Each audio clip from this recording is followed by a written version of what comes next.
Okay, so I thought that I could do a video review of this Type 1 dark wash jacket because I love this jacket and I've got a lot to say about it. I noticed there weren't any video reviews, and I think by making a video, I can show a lot more than just using photos, and I'll be referring to a lot of the things I wrote about. But anyway, I hope this helps anyone interested in this jacket. Basically, I want to start with the material. So the material is kind of medium, mid-weight they would call it, I guess, maybe 14 ounce, maybe a bit lighter. And that's good in one sense that it's good for wearing all year round. But if it was a bit thicker, I would be a little bit more confident in the longevity of the jacket. But I'm not, worried it's about to fall to bits any moment now. Now, if you look more closely at the actual fabric, you can see it's got these little specks throughout. And this is what could be described as being slubby or neppy. It describes kind of the texture and what it looks like to the inconsistency in the twill. And that's something that used to happen on shuttle looms. Basically, variations in the loom machine when it was working could cause that kind of thing to happen, and also variations in the yarn. Now, what I think is interesting is this is actually a combination of hemp and cotton, and I believe that it is the variation in the material that causes this to happen, not variations in the shuttle. I also just want to mention the idea of the shuttle, because the shuttle loom being used means basically that this was salvage, and I think that there's been some ambiguity on the website about whether or not this is in fact salvage or not, and there's a lot of good indications as to why it is. And because you can see salvage IDs throughout, like here on the interior pocket, also here, this is a whole salvage ID, and you got it on the other side. The last is of course on the back, this kind of cinch, the cinch, that's salvage. There's also a wonderful iron clasp, cast iron, maybe wrought iron, I don't know, antiquated kind of appearance. It looks really nice. So it does look salvage. Now, I found this one area which I was expecting to be salvage, but it isn't, which is the big interior pocket. I love the interior pocket. They don't really mention this either on the website.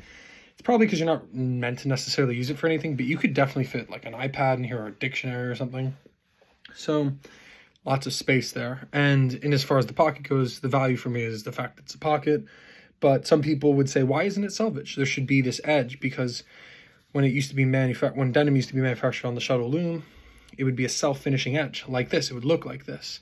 It wouldn't be this. And this is actually with an overlock stitch. So that's what's keeping it in place from being all frayed and stuff.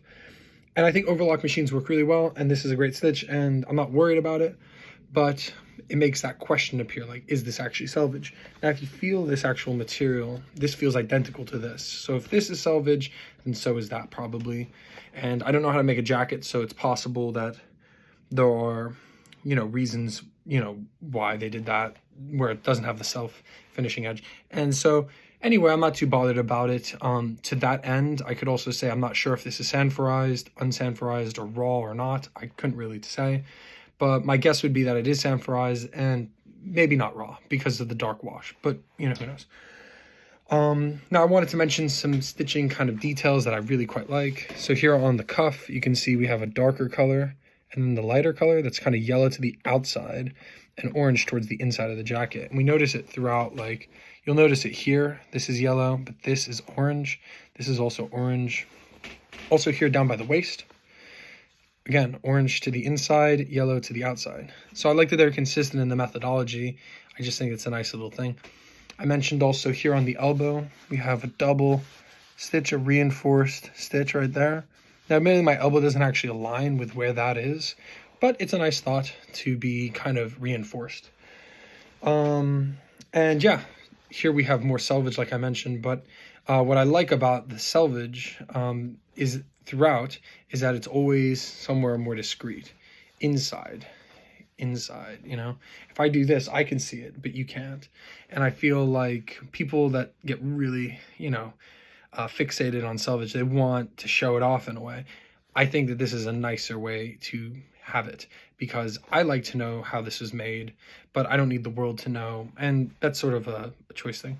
I actually really like the pleats. This is why I got the jacket. Also, I like the location of this chest high pocket. I feel like the location of it is really convenient, but I wish it had a button. Then in terms of stitches, I was really pleased to see that there is in fact a chain stitch here. This is a chain stitch, and you can actually see the orange and the yellow a little bit easier there. Chain stitching, great, super durable. You always feel it. It feels really ropey and great. And even more chain stitching on the bottom here. This is great. And again, here at the very bottom, that's also chain stitching.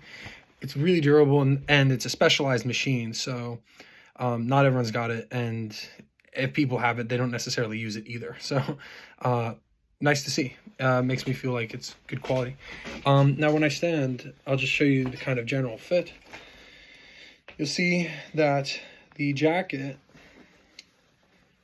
has this kind of taper.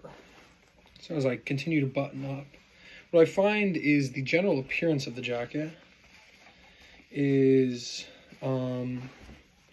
it looks really nice, really old school. I feel like I'm in the 50s. I feel like I'm loitering in the 50s. That's how I feel. And I think it's a very flattering look. I'm 250 pounds, 6 feet tall, 44 waist, natural waist, not vanity fit. And this fits really great. I got maybe 3 inches, which I wouldn't want very much more of anyway. I think that if, for instance, you have an oval shaped body, this is going to mask that really well. Not that it's anything to be ashamed of, but I think that this looks good on a guy like me. And there are probably worse fitting garments I could wear instead. I also like this one bar that goes across the chest.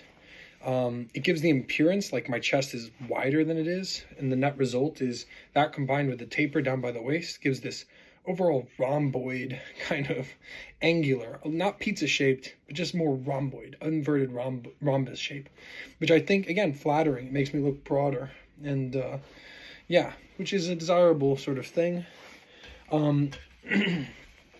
And yeah, fits really great.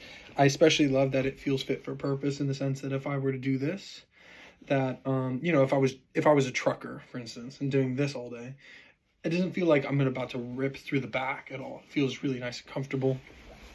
Now some things, I mentioned this button here that would have been nice. When I button the top button, I can breathe fine, which is great. But I notice that the collars tend to point up. Again, it's not a huge deal, but it's worth mentioning. I also just want to point out that when I got this, the tag read, roll up your sleeves.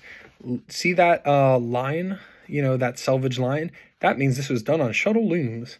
And then he rolled the sleeve. This is overlock. This isn't shuttle loom anything. So again, the mystery continues. Another little detail that may be important is that the interior patch with the size and the model, that's leather on this one. If you look at the photos of the other one, it's made out of card. I happen to really like this color, so this worked out all for the best for me. I like the color, and I prefer paying extra for the little details. One thing that's a little bit curious is, see this? My red tab doesn't say Levi's on it. Now, I bought this from the Levi's website, so I know this is authentic, but I will say that that's a bit curious. Now, admittedly, this is as iconic as the Levi's logo itself, so I'm just going to leave it. I could probably bring it to the Central London store and get them to fit a new label, but I'm not bothered. I feel like this is almost more old school. It's got sort of an older kind of appearance. I think in terms of fit and cut, people say it's oversized. I think they're talking about this. Would seem oversized. I think that that's the advantage that it gives people that are bigger. So if you are a larger person, this is like a really great jacket. My big concern really is that, you know, if enough people complain about the fit and the size, they're going to change it, and then people like me won't be able to find garments that fit so well. And I have to say, this fits me better than any other jacket I've ever owned, so I'm delighted. And anyway, maybe this will help in your decision-making process, yeah.